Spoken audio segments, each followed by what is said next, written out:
Because a lot of times, even with your interactions with youth, a lot of it is dependent upon how we feel individually about ourselves and our own interactions. So I want you all to do something. Everybody take your hand just like this and put it up.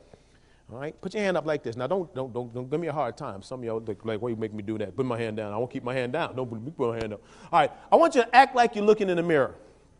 And this is what I want you to say. I want you to say, my God, you look good today. Go on, say that. Go on.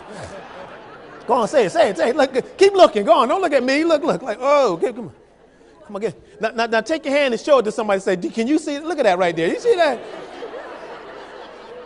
You see that? Girl, look at that. Look right there. Oh, man. Can you believe that?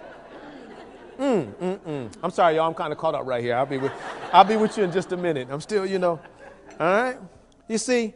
But all of that is directly connected to perception. Now, to be nice about all this, I want y'all to do something, too. At the table, could you shake the hand of the person next to you and say, it's nice to be in the room with the second best looking person in the building. Go on, say, go ahead, now, come on. The second best looking person in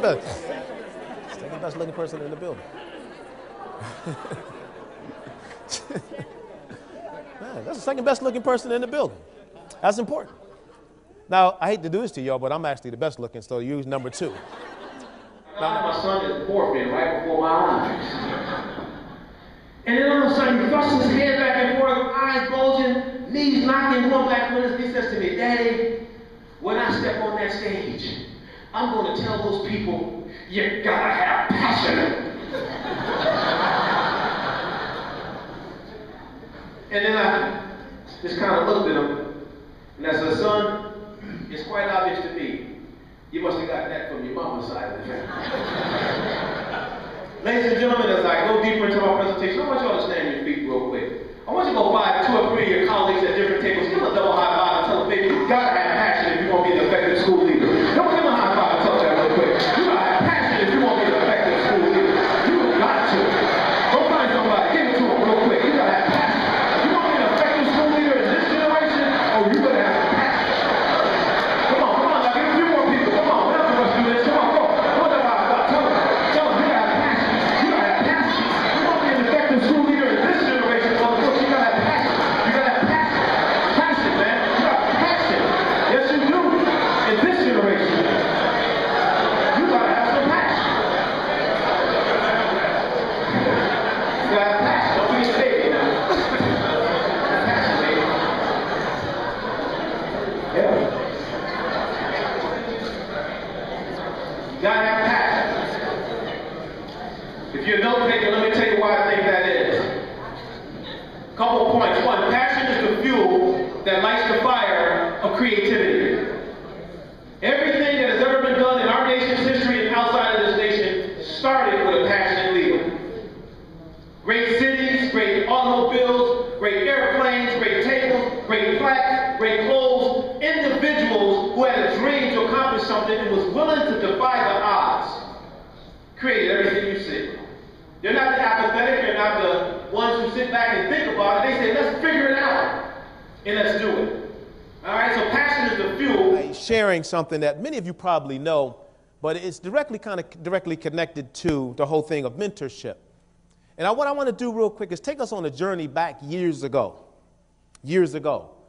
where the concept of mentorship was actually called back in the day being an apprentice.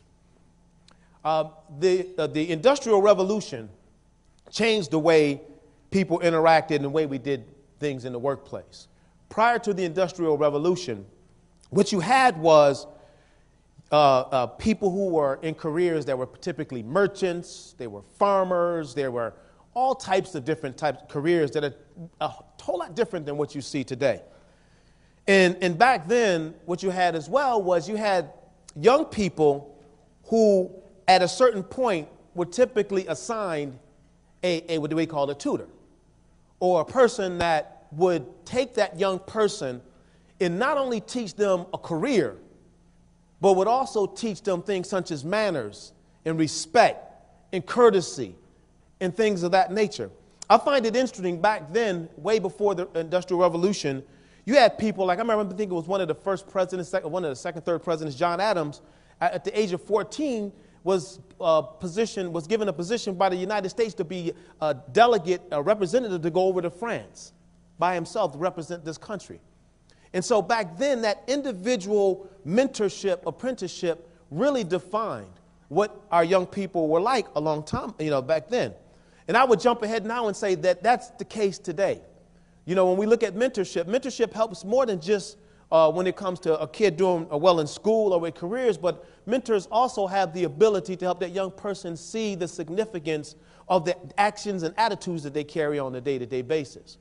You see, it can help that young person that may be on the edge of making a poor choice, maybe start to make good choices so that they could go on and be a productive contributor to our society.